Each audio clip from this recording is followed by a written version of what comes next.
So one of the questions I get is, how do you get employees when you're starting off as a small business and you've got limited funds, you're bootstrapping?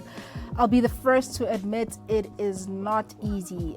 Till this day, even seeing everybody here, it's not easy. It's a lot of weight for you as a business owner. But then I'll start here. If you are going to grow and get employees, you have to be a student of management.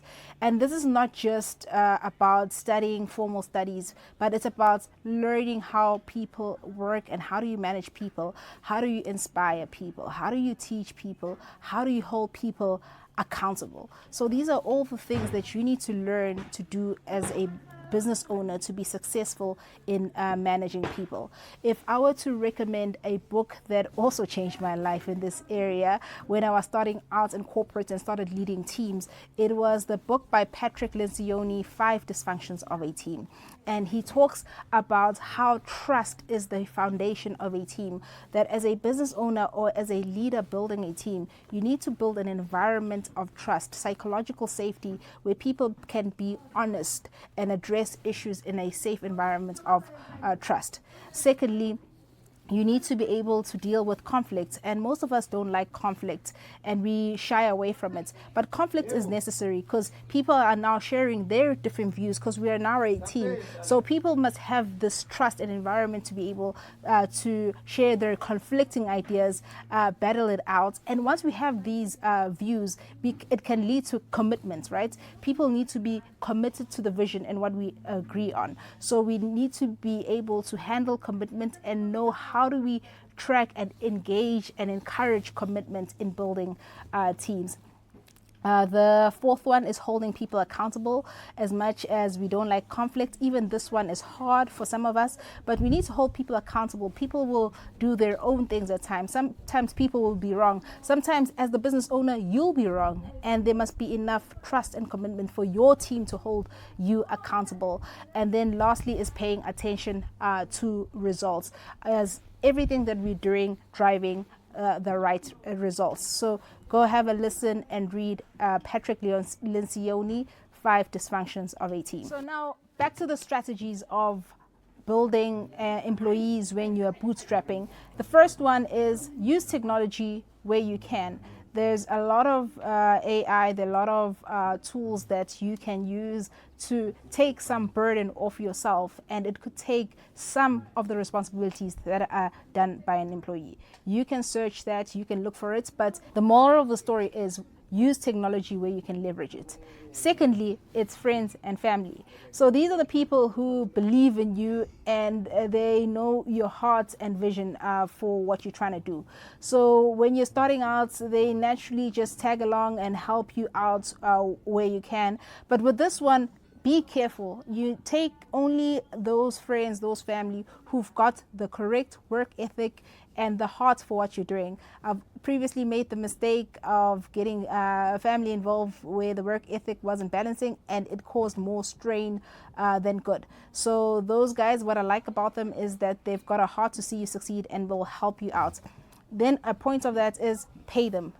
Even though sometimes they won't need the money, sometimes they'll just be doing it out of the goodness of your heart. Firstly, it's the right thing to do. Secondly, it's also building your financial muscle to be able to bring on employees. So when you bring friends and family, pay them and make sure that they've got the right ethic to support your vision.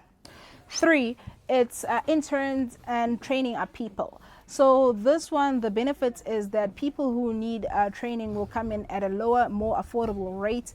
But the con is they need work. One, they don't know what they're doing. So you'll need to invest your time and energy to teach them the business, teach them what to do, teach them the processes to maintain quality. One of the benefits is with younger people who are hungry, they will learn fast and can catch your vision.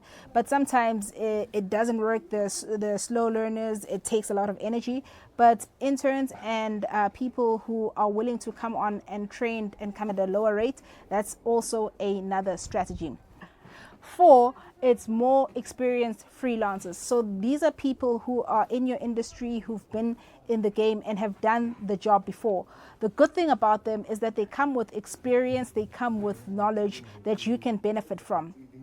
And the downside is that they come at a higher fee that you'll need to see if you can manage it. But the good thing about freelancers is that you then pay them for the job that needs to be done. So if you land the job, you pay them. If you don't have the job, then you don't have to pay them. So the thing about freelancers is, even though they've got the skill and know the job, you still need to manage their outcome, and you need to pick people who are aligned with your values so that they don't give you headaches. So you can find very good people, but when you work with them, they're not that great to work with, or they just want to do things their own way. Even if you bring on skilled freelancers, be a people manager. 5, it's full-time employees. This is a whole module on its own, and it goes back to the point I made that you need to be a people manager. You need to learn how to interview, set KPIs, monitor people. It's even tough when you're trying to do the work, trying to teach them, and then still trying to monitor, but then it's part of the game. Be a people manager. So employees, we can get into it, but full-time employees are also part of it. The last one is equity, sweat equity, profit sharing. So this is when you can bring on people who've got the right skill, and then you share the business with them, or you share profits with them. So there are different ways of doing this. One of my things, my personal preference is keeping ownership. I have a young story. When I was a kid in primary, we had TV games, and we worked with some of our neighbors, and we did this profit sharing thing. So they also brought in some skills. So we brought the TV game.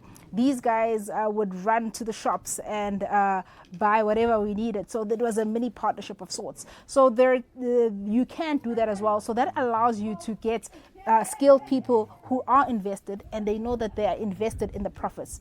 The one thing I'd caution you on this one: get the legals done and get the contract of what you guys are agreeing on. Because when things are great, no contract is needed. But contracts are needed when there's a bit of conflict and different views. So these are the things you want to establish in the beginning when you're bringing someone on board. So even with this one, I used this one personally myself with my first business partner, where we had an equity share agreement to say, hey, I'm bringing you into the business. You're going to help me with this. And when you want to leave, these are the conditions of departure, and this is what the business will give you. So these are the 6 strategies that you can use when bootstrapping your business.